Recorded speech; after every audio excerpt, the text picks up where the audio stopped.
Hi hello नमस्कार. तर रात्रीचा टाइम आहे ना, अचानक मिलनचा कॉल आला की आपण कॉफी प्यायला जाऊ. आणि मी ऑलरेडी खीर खाल्ली होती, मला थोडी सुद्धा भूक नव्हती, तरी पण त्यांनी बळच नेलं. उद्या जाऊ म्हणत होते तरी पण नाही ऐकलं. नाही म्हणले चला आजच जायचं.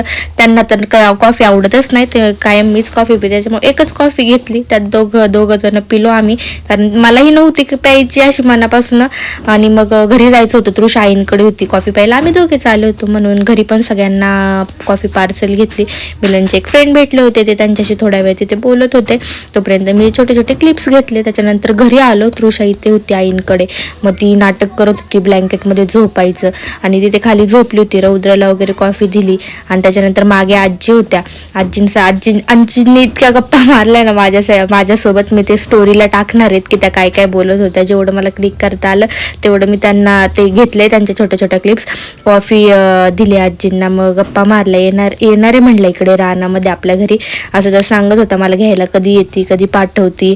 मग कॉफी पाजली त्यांना, म्हणल्या सर्दी होईल, मला थंड आहे, असं तसं. म्हटलं काही नाही होत, प्या म्हटलं. झाली तर झाली, म्हटलं आपण डॉक्टरांकडे जाऊ, असं तसं झालं. तृषा यायला रेडीच नव्हती, कशीच यायला रेडी नव्हती, पण आईंकडे झोपायला पण रेडी नव्हती. तिला वाटत होतं की मग तिला यायचं पण होतं आणि झोपायचं पण होतं, असं काहीच तिचं असं कन्फ्युजन होतं.